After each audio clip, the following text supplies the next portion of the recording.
Últimamente he escuchado a alguien decir que el Real Madrid está contra todo. Y obviamente no es verdad. Simplemente nos oponemos a todo lo que no es normal ni ético y, por supuesto, a todo lo que no es legal. Y son tantas las cosas que hoy no son normales en el mundo del fútbol que nos vemos obligados a reaccionar más de lo que nos gustaría. Intentaré hacerles un resumen.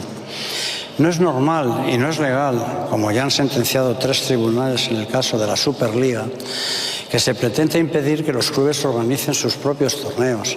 Somos los clubes quienes corremos con todos los gastos, con las plantillas y con los estadios, y somos los que tenemos a los aficionados. Y no es normal que los ejecutivos de la UEFA, ajenos a los clubes, pretendan dirigir nuestro destino. Tampoco es normal que los clubes europeos nos veamos obligados a jugar formatos de competiciones impuestos por UEFA que están diseñados para favorecer sus equilibrios de poder, cuando son formatos que perjudican el espectáculo y a los aficionados. Pero claro, tengan en cuenta también que los ejecutivos de la UEFA se deben a sus votantes, a las 55 federaciones que la componen, y por ese motivo así se explica que en nuestra historia europea nos veamos obligados a jugar partidos en Asia, cerca de China, a 9 horas de avión, por citar un ejemplo, o en otros lugares muy lejanos para jugar más partidos en esas zonas del mundo que los que hemos jugado, por ejemplo, contra los 3 grandes clubes de Londres, como son Chelsea, Arsenal o Tottenham. No es normal que en pleno siglo XXI ver el fútbol por televisión sea cada vez más caro, cuando la tecnología permite modelos, incluso gratuitos, que benefician a los aficionados. Un producto cada vez más caro solo aleja a los aficionados del fútbol, quienes se ven empujados a otras ofertas de entretenimiento más asequibles. No es normal que el presidente de la Liga y el presidente de la Federación Española de Fútbol, que son los que deberían de velar por la integridad de la competición, promuevan un partido que adultera la Liga. No es normal que apoyen que el Barcelona tuviera la ventaja de jugar un partido menos en campo rival. Es que esto no le parece normal ni a su propio capitán, Frenkie de Jong. Y tampoco es normal.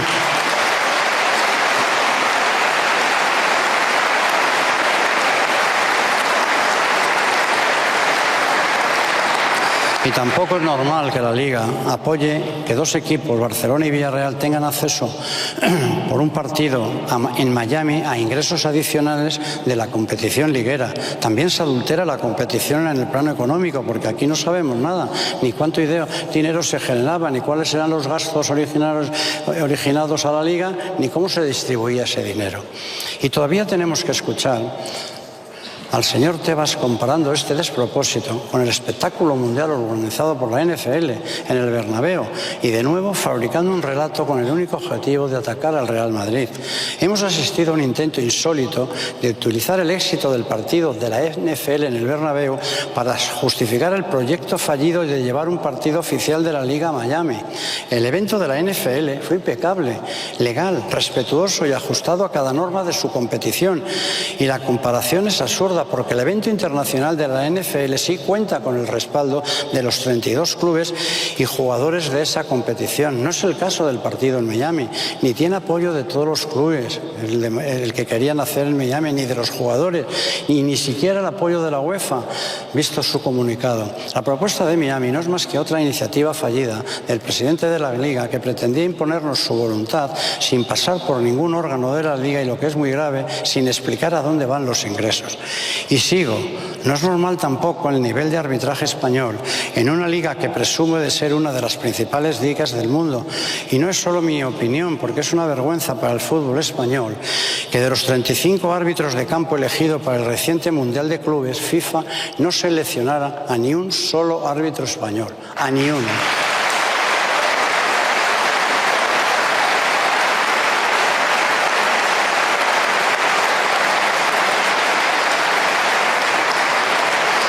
Y, por supuesto, no es normal que el Barcelona haya pagado al vicepresidente de los árbitros más de 8 millones de euros durante al menos 17 años, cualquiera que sea el motivo.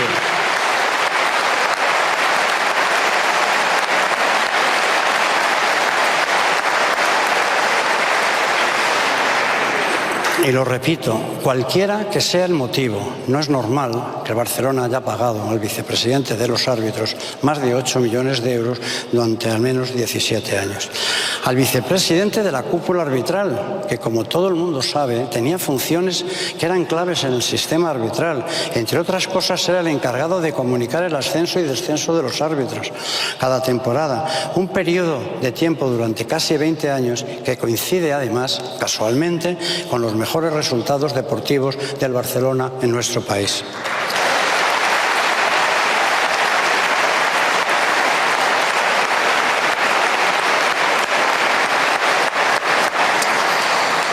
No es normal que el presidente de la Liga promueva que un fondo de inversión como CVC hipoteque el futuro del fútbol español durante 50 años, es decir, durante medio siglo.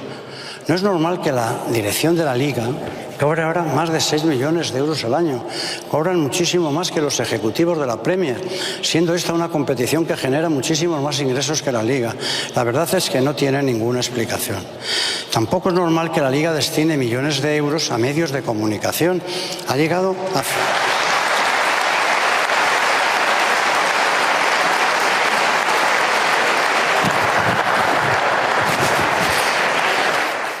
a financiar algunos medios de comunicación, algunos que incluso nacieron con el objetivo de hacer daño al Real Madrid, como fue el caso del Relevo, por ejemplo.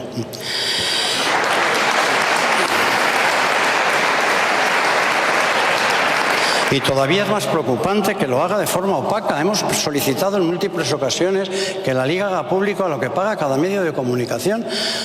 ¿Y para qué finalizar? Su presidente siempre se ha negado a darnos esta información. ¿Para qué fin financian a los medios de comunicación?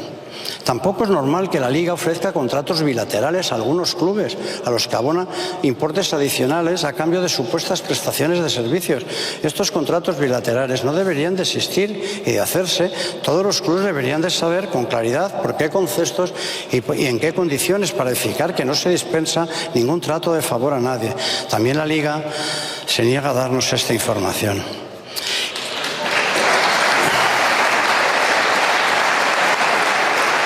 Y no es normal que la Liga siga perdiendo millones de euros de nuestro dinero en el fracaso del llamado Museo Legend, que sirve también para justificar dinero de publicidad a medios de comunicación. Y no es normal que la Liga contrate con nuestro dinero, y esto es muy importante, los servicios de un lobby para influir en la ley del deporte.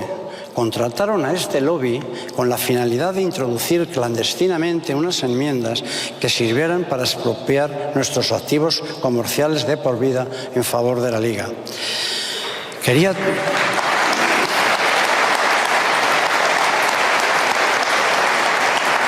Y no solo con esto, quería también, en las enmiendas que se presentaron clandestinamente, como yo les digo y les seguiré diciendo, con la potestad también de sancionar a los presidentes de los clubes, es decir, a mí, por ejemplo, que es lo que querían. Pero la maniobra era tan burda que fue descubierto.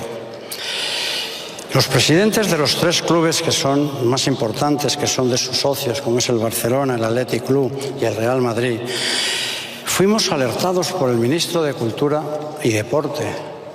Y nos dimos cuenta que ni la dirección del PSOE ni del PP tenían conocimiento de ello y que por tanto se estaba haciendo todo al margen de los 2 principales partidos políticos. Con lo cual, gracias a Dios, y lo agradeceremos siempre al ministro, se evitó el atropello. Y tengo que decir que en esto coincidieron los 2 partidos cuando vieron el despropósito que se iba a hacer. En definitiva, no es normal que el fútbol esté gobernado por dirigentes que se comportan de esta manera, que atacan el patrimonio de los clubes y que en resumen solo buscan proteger sus privilegios.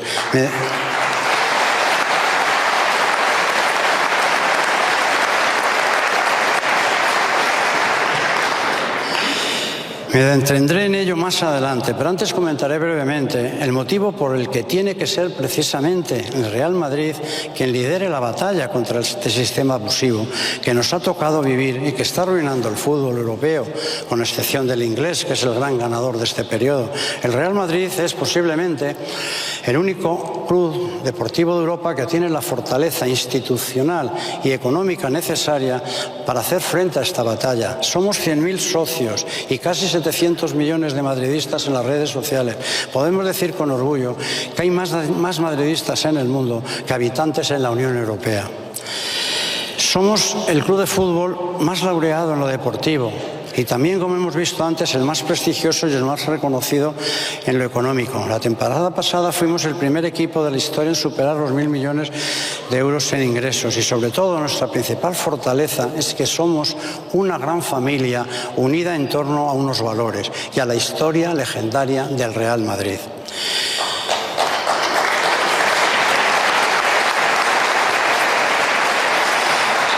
El Real Madrid no tiene nada que temer de estos ejecutivos del fútbol, ni en España ni en Europa. No tenemos problemas financieros y cumplimos las normas del fair play económico. A nosotros no se nos puede presionar ni con inscripciones fallidas de jugadores ni con sanciones de ningún tipo.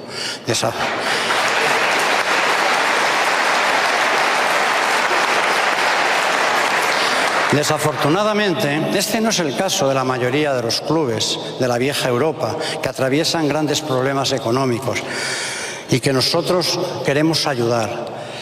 Son muchos los que viven al día, sobreviven como pueden y sufren para inscribir jugadores. Pocos se atreven a alzar la voz frente al sistema y todos sabemos, especialmente en la Liga Española, que la vida de los clubes es mucho más sencilla si acatan las instrucciones de su presidente.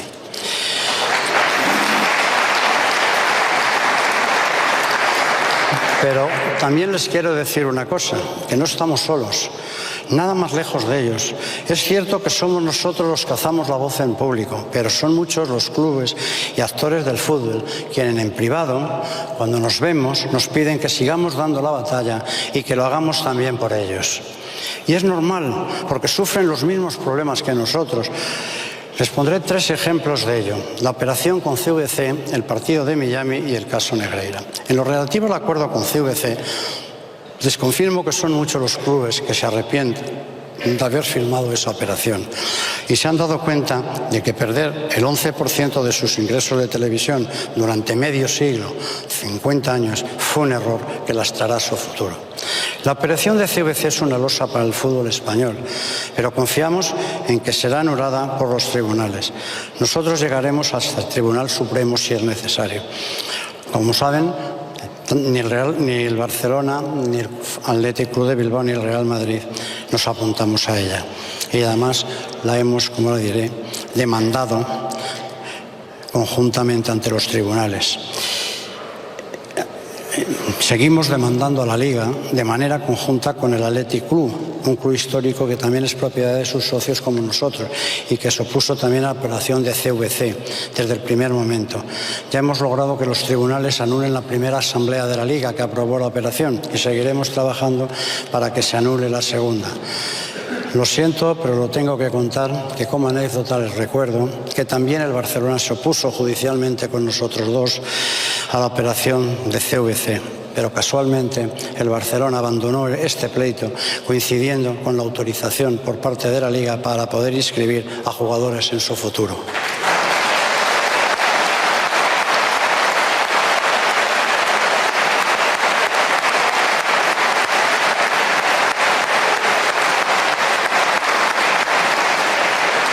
Y al margen de cuestiones legales, seguimos esperando el supuesto valor añadido, el supuesto impulso que, tal y como vendió el presidente de la Liga, los gestores de CVC traerían al fútbol español. Porque si hay un dato indiscutible es que tras la llegada de CVC a la Liga estamos cada vez más lejos de la Premier, competición que está mucho mejor gestionada, sin haber dado entrada a ningún fondo en su capital. Al margen de España, CVC solo consiguió entrar en la Liga francesa con un resultado dramático. La Liga francesa está arruinada. En Italia y en Alemania imperó el sentido común y les cerraron la puerta. La realidad es que el llamado Proyecto Impulso de la Liga con CVC solo tiene dos ganadores. Ha impulsado los sueldos de los dirigentes de la Liga y los beneficios de CVC.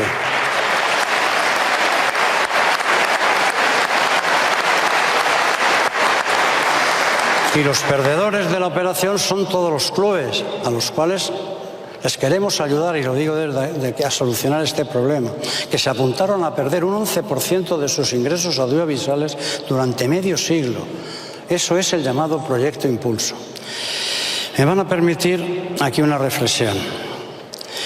Qué lejos queda aquella época en la que el presidente de la Liga cedió al cargo en 2013, reduciendo su sueldo a 348.000 euros. En aquel entonces el señor Tebas consideraba excesivo los 395.000 euros que cobraba su antecesor en el cargo, el presidente Astiaciarán. Resulta que Tebas ha multiplicado ahora por 10 veces su sueldo, a costa de los clubes, que tienen que vender sus jugadores para poder sobrevivir.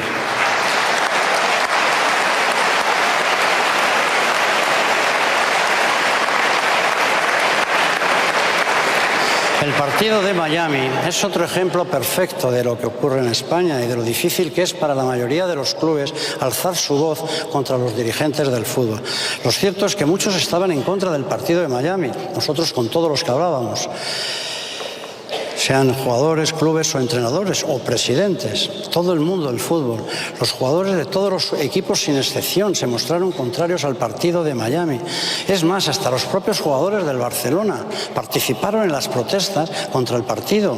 Y como he dicho antes, hasta su capitán de Jong, y le cito literalmente, que dijo que no era justo para la competición. Sin embargo, pese a la opinión generalizada contra el partido de Miami y hasta donde nosotros sabemos, ni un solo club denunció la situación ante el Consejo Superior de Deportes, ninguno. Solo lo hizo el Real Madrid. Y es una muestra más de lo que les decía antes. Nosotros sí tenemos la fortaleza institucional para hacer frente a estas situaciones que están claramente en contra, no de los intereses del Real Madrid, sino de los intereses de los propios clubes de la Liga.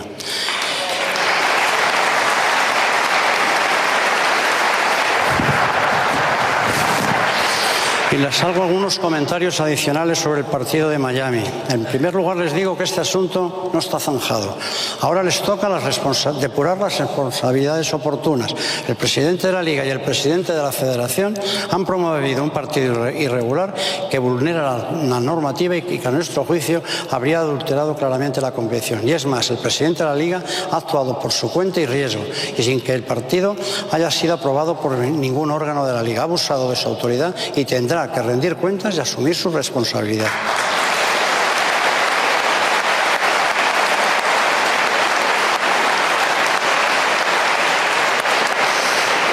Y hay que hablar también de lo que fue un bochorno para la imagen del fútbol español. Ver cómo se trató la protesta de todos los jugadores de la Liga a través de las retransmisiones de la televisión en cada partido. Fue una vergüenza ante el mundo. Todos pudimos comprobar la bochornosa e inadmisible censura de la Liga a estas alturas del siglo XXI. No sé qué fue más vergonzoso, la verdad, que conectaran con la señal de los partidos 30 segundos tarde para que no se viera el plante de los jugadores, o que se intentara de forma muy burda confundir a la opinión pública mundial con cartelones que indicaban un motivo de protesta totalmente ajeno al real, en el que podíamos leer el compromiso por la paz. ¿Por qué paz?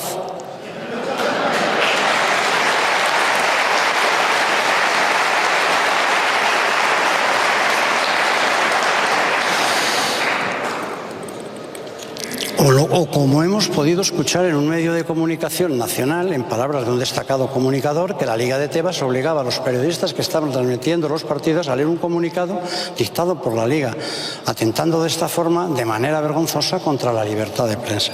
Pero no hay que sorprenderse. Lo hicieron igual hace 3 años con el lema "La ley del deporte para todos". Cuando les salió mal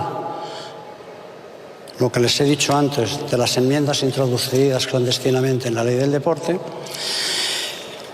con el objetivo de expropiarnos nuestro patrimonio, pues salían los presidentes de algunos clubes, y también me da pena decirlo, con que era la Liga para el que la trabaja o algo así, una cosa absurda, ¿no? porque todavía tenían esperanza de que esas enmiendas pudieran prosperar en el Congreso de los Diputados. Y no fue así. Y nos toman a los aficionados como si fuéramos tontos. Creo que se ha perdido el juicio. Estos comportamientos autócratas, propios de otras épocas ya superadas, no tendrían cabida en ninguna competición seria de Europa y provocarían el cese inmediato del presidente de la Liga. Y por último, que no menos importante, algo parecido ha ocurrido con el caso Negreira, porque pese al clamor popular y que todo el mundo sabe lo que pasó, el Real Madrid es el único que se ha personado en el proceso judicial en calidad de perjudicado, cuando los perjudicamos hemos sido todos los clubes. Pero estaban conmigo que no es normal que al menos 4 presidentes del Barcelona hayan estado de acuerdo en mantener durante 17 años consecutivos un sistema de pagos millonarios al presidente de los árbitros.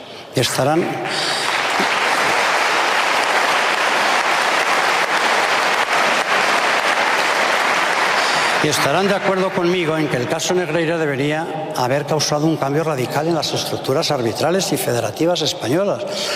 No solo no sea así, solo se han impulsado cambios cosméticos para disimular. El nuevo presidente de los árbitros, Fran Soto, ha pedido que se pase página y dice literalmente que debemos pensar en olvidar el caso Negreira. Pero ¿quién lo va a olvidar? Quedará para siempre.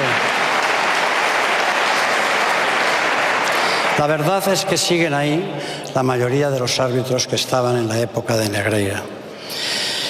Como resultado y al margen del caso Negreira, sufrimos a diario la animadversión manifiesta de directivos de la Liga y de la Federación e incluso de miembros del propio estamento arbitral. Una situación que les impide actuar desde la neutralidad e imparcialidad exigible a sus funciones.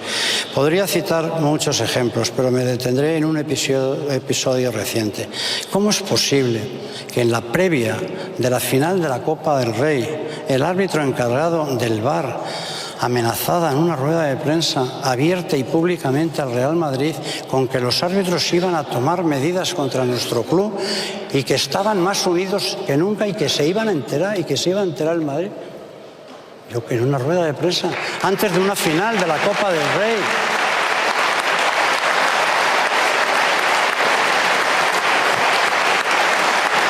Pero ¿cómo un árbitro así, que se comporta así, puede ser neutral? Debía haber sido apartado de forma inmediata y, sin embargo, no se tomó ninguna medida al respecto. ¿Y qué quieren que les diga? Hay múltiples datos estadísticos muy preocupantes. Por ejemplo, estaremos de acuerdo en que las expulsiones de un jugador es una de las incidencias de las que ocurren en un partido con un mayor grado de subjetividad por parte de los árbitros, además de ser una de las acciones con mayor impacto en el propio partido. Pues bien, en el siglo XXI, al término de la pasada temporada, el Real Madrid acumulaba un saldo neto de 2 expulsiones en la Liga. Hemos recibido 126 rojas y nuestros rivales 124. En este mismo periodo, el Barcelona disfruta de un saldo neto de 61 expulsiones, 108 expulsiones del Barcelona frente a 169 del resto de sus rivales. Son nada menos que 61 expulsiones de diferencia. Sin embargo, en el mismo periodo de tiempo, en condiciones competitivas, en competiciones europeas, con las mismas plantillas y el estilo de juego, Real Madrid y Barcelona disfrutan prácticamente del mismo saldo positivo. 13 y 12 expulsiones respectivamente. Es decir, en Europa tenemos el mismo saldo, mientras que en España la diferencia es de 63 expulsiones. Igualmente, la estadística de los equipos que compiten por el título en las principales ligas europeas es también muy parecida. El Bayern de Múnich y el Borussia en Alemania tienen el mismo saldo. Y también es razonablemente similar en el caso de los principales partidos de la liga inglesa, italiana y francesa. Pero si volvemos a la liga española, en el periodo del caso Negreira, el saldo arbitral de expulsiones del Barcelona es positivo con 49 y el del Real Madrid es negativo, con -1. Es decir, 50 expulsiones de diferencia. Sin embargo, si observamos los 15 años previos a Negreira en la Liga, el saldo del Real Madrid y del Barcelona son solo 2 de diferencia. En fin, los datos hablan por sí solos. Saquen sus conclusiones. Y me he centrado solo en las expulsiones por ponerle un ejemplo, pero son muchas las estadísticas de otras cuestiones que apuntan en la misma dirección y cuyo trabajo estamos a punto de terminar. A raíz de todo esto, yo me hago una pregunta.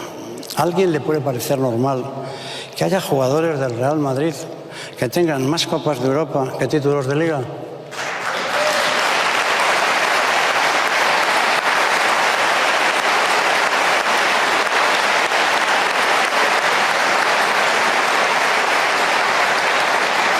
Les recuerdo que algunos de ellos tienen hasta 6 Copas de Europa. Por ejemplo, Carvajal, Modric, Kroos o Nacho.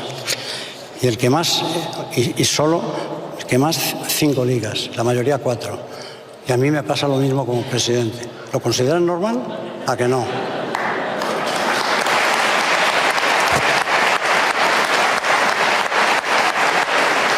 También resulta intolerable que el presidente de la Liga, cuya animadversión hacia el Real Madrid es manifiesta, ocupe actualmente la vicepresidencia de la Federación Española de Fútbol, que es la entidad responsable del arbitraje español.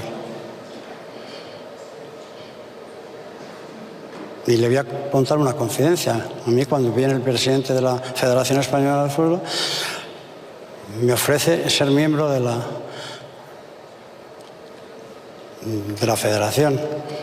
Y yo le tuve que decir: usted a mí no me conoce, ¿no? Simplemente no iba a ser cómplice.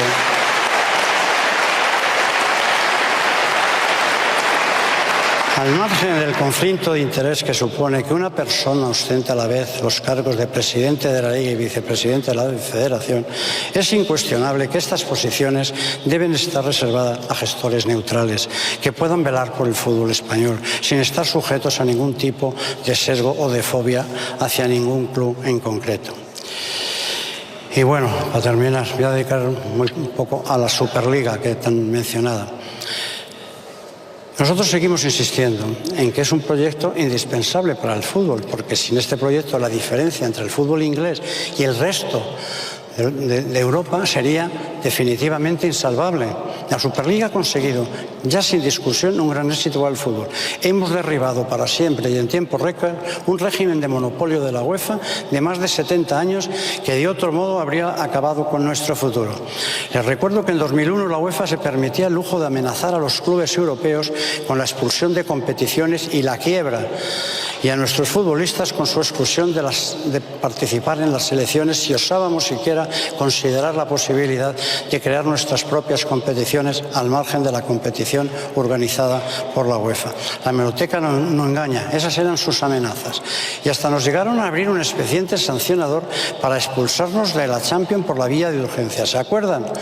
Bueno, pues hoy, 4 años después, tras la histórica sentencia de la Sala del Tribunal de Justicia de la Unión Europea, el TJUE, posteriormente refrendada en 2 sentencias adicionales y demoledoras de los tribunales de Madrid, la situación es radicalmente distinta. En cada una de estas sentencias, la Liga y la UEFA se han apresurado a sacar comunicados restándole importancia y hablando de otras cosas, como la paz. Intentan engañarnos, como con el compromiso de la paz. Siguen pensando que somos tontos. La realidad es que de los 21 puntos que trató la Audiencia Provincial de Madrid, en la última sentencia de la Superliga, hace unos días, nos dieron la razón en los 21 y les condenaron a pagar las costas. ¿Por qué dicen que no tiene nada que ver lo que hizo la sentencia? Los clubes tenemos plenamente reconocidos el derecho y la libertad para crear nuestras propias competiciones. Estamos en igualdad de condiciones con la UEFA para ello y nadie nos puede sancionar ni amenazar por trabajar nuestro futuro. Y digo los clubes, no digo solo el Madrid, ni el Barcelona, ni el Atlético, no, todos los clubes. Los clubes somos libres. Es más, la contundencia de las sentencias obtenidas nos permite, al margen de impulsar la organización de nuestra propia competición, reclamar a la UEFA los cuantísimos daños millonarios que nos han causado su comportamiento ilegal al bloquear nuestro proyecto en abuso de posición de dominio.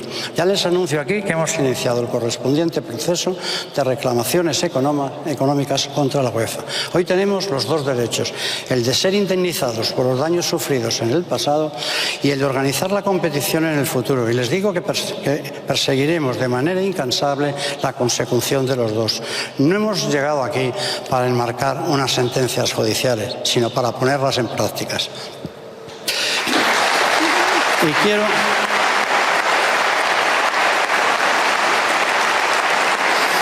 Y Y quiero agradecer el esfuerzo a los equipos negociadores que durante los últimos meses han mantenido diversas reuniones con directivos de la UEFA en la búsqueda de un acuerdo que fuera beneficioso para los clubes, para todos los clubes y para todos los aficionados del mundo. No ha sido posible porque, entre otras cosas, la UEFA nos pide que volvamos a la ECA. Pero sepan que esta asociación de clubes, patrocinada por la UEFA, está muy lejos de permitir a los clubes trabajar en libertad. Entre sus propias normas, la ECA, ahora llamada EFC, obliga a sus miembros a renunciar a cualquier reclamación judicial frente a la UEFA. Y obviamente no vamos a renunciar a reclamar los cuantiosos daños que nos ha causado la UEFA con el proyecto de la Superliga. Y mucho menos tras la demoledora sentencia de la Audiencia Provincial de Madrid. Sería potencialmente, con sinceridad, renunciar a miles de millones de euros que vamos a reclamar.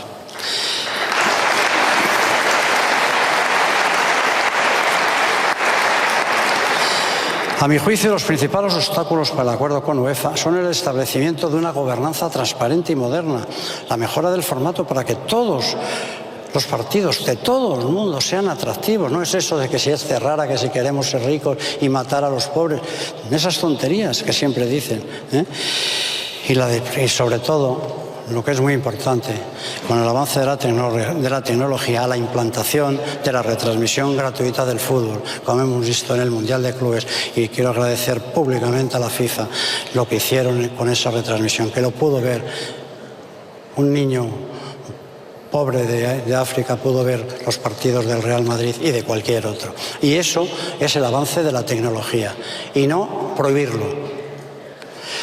Esto último es además un pilar esencial del proyecto de la Segleferia, que es la creación de Unify, la plataforma digital participada por los clubes, por todos, que emita los partidos gratuitamente para todo el mundo y que revolucione la industria. Tengo que decirles que si hay algo que me sorprende especialmente es la actitud de los gestores del fútbol, que se operen sin sentido al fútbol gratuito. Al menos FIFA ya entendió que ese es el camino para acercar el fútbol a los aficionados globales. Y quiero agradecer, como he dicho, y me he adelantado a lo que tenía escrito, al presidente de la FIFA que trasladara el modelo Unify a la retransmisión gratuita y global del reciente Campeonato Mundial de Clubes. Solo se me ocurre un motivo por el que los gestores, como el presidente de la UEFA, así como el presidente de la Liga, se oponen al fútbol gratis.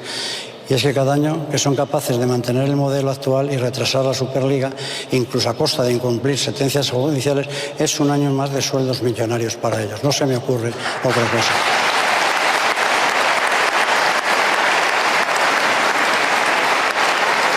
No les importa lo más mínimo el valor que se destruye para clubes y aficiones y aficionados, como es el caso del presidente de la Liga, que disfruta de un sueldo superior al de la Premier y al de la UEFA, aunque su competición genera mucho menos. Lo que nos lleva a pensar que para proteger sus privilegios se opondrán al fútbol gratuito, a sentencias judiciales y a lo que haga falta. No lo duden. En todo caso, tras la reciente sentencia de la Audiencia Provincial, estoy más convencido que nunca del éxito del proyecto. Hemos ganado por goleada la batalla judicial y también vamos a ganar las próximas batallas. Ganaremos porque es sin duda el mejor proyecto para los clubes de toda Europa, no para el Real Madrid, para los clubes, para todos y sobre todo para todos los aficionados del mundo. Y así nos lo reconocen en privado todos ellos. Y finalmente les anticipo que más adelante volveré a tomar la palabra, porque con ocasión de la convocatoria de una próxima Asamblea Extraordinaria me gustaría anticipar unas líneas maestras, no me extenderé mucho, de la reforma estatutaria del club que vamos a proponer a los socios para que el Madrid esté debidamente equipado y pueda hacer frente a los retos de los próximos 50 años.